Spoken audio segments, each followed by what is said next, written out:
Hi everyone, my name is Kethan Kalra, and today I'm going to be presenting a changing game. What is happening with NBA pace and close-up? So the research question that kind of guided this process is what happened in 1999 that led to a drastic change in pace in the NBA?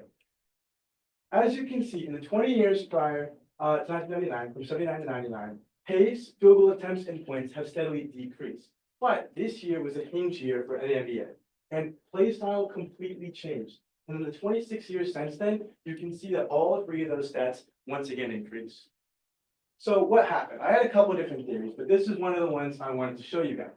Everyone talks about like the 90s defense and the physicality of it. So I wanted to see, is that what happened in 1999? Is that what happened? I mean, and it makes sense. There's the 3-second violation. There's the Kobe hand check rule. There's all sorts of rules that were implemented. But as you can see, free throw attempts have steadily gone down every year since then. So even though it seems like Shai Gilgeous-Alexander's at the free throw line every game, technically that's not true. And what I wanted to focus on here, though, is 3-point attempts, okay? Every single year, 3-point attempts have increased, except for a few exceptions. So what has this led to? It's led to the death of the big man and the death of the post-up. The more threes you're taking, the less time you're going to give your center to post up, and the faster the pace is going to be for those games. I wanted to track NBA post-ups dating back to 1979. But unfortunately, the NBA only tracked that data back to 2015, 2016. But that's okay, because that's all we really need to see. Now, I want to point out a couple of things on this graph. The first thing is, this is Marc Gasol. Everyone here kind of has kind of heard the name. I mean, he is an elite basketball player from the 2010s. He loved that post-up. He was posting up 40% of the time, and he was getting about 0.9 points per possession. The league average, you're posting up 12% of the time, and you're getting about 0.9, I mean, around there. But look at this negative trend line. That's saying that the players that are posting up more often, I mean, shout out Al Jefferson over here too, they're actually less efficient than the guys that are posting up less frequently. And most of the players are between 0.8 and 1 points, contrary to the 2024-2025 season. Okay, look at that league average. 40% isn't even on this graph anymore. That's how far away it is. Nikola Jokic, one of the best basketball players to ever grace the floor, is only posting up 22% of the time.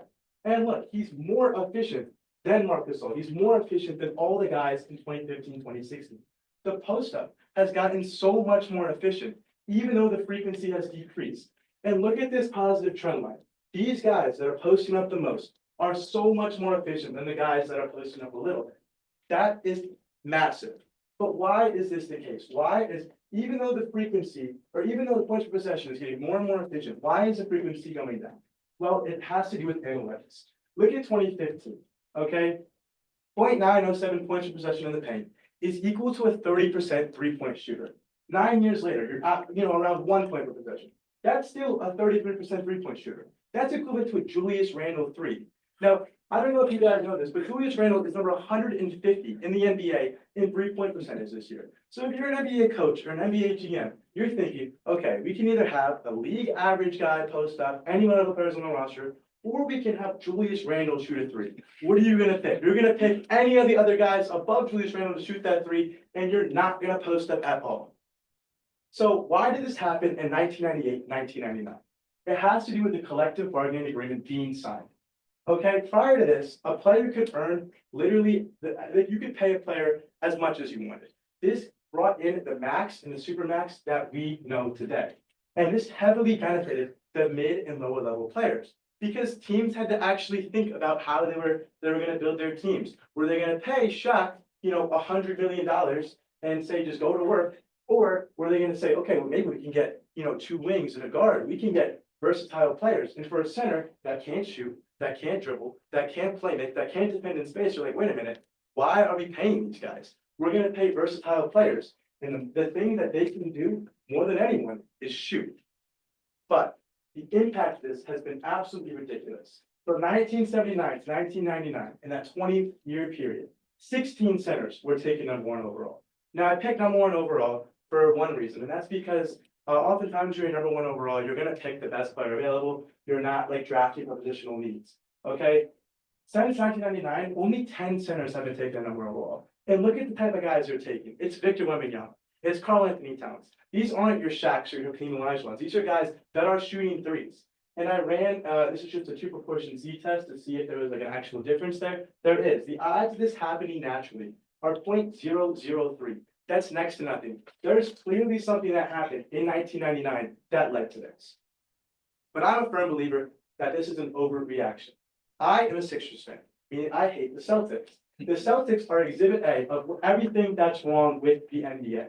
They have 8 players on their roster shooting over 5 threes a game. No one even wants to watch Drew Holiday take 5 threes a game in the corner. That's not interesting. And look at Jason Tatum. Jason Tatum, you know, people trying to tell me he's a top 3 player in the NBA. He's taking 10 threes a game. And he's shooting 34.4% from 3. That literally is around the Julius Randle number.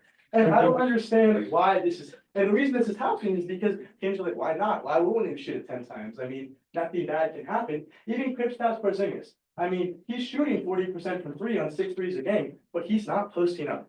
The center, the big man, the post up is gone. Now, just to leave you with some final thoughts. Your Kristapses, your Jokic's, your Cats, they're more effective from 3 than they are in the post. Until that changes, they're going to keep shooting threes, and the NBA is going to keep becoming unwatchable and contribute to the mass viewership decline that they're currently experiencing. But I am a big believer in Cooper Flag, okay? 38% from 3 is equal to 1.14 points per possession. I don't know if you guys remember from earlier, but we're at 1 point per possession right now. In the next 5 to 10 years, that number, if it continues on the same trend it did from a decade ago, it will continue to increase until it's at this level. At that point, a league average post-up will equal a league average 3, and I think we're going to see yet another massive change in the way that the NBA is played. And Cooper Flag can play a big part in that. He is not your traditional back to the basket big, but what he is a modern post-up player. He scores in the paint, he scores in the post, and I think he can redefine what it means to have points in the paint. So in conclusion, while the death of the big man was in 1999, the NBA is due for a year of recalibration, and Cooper Flag is going to save us all. Thank you so much.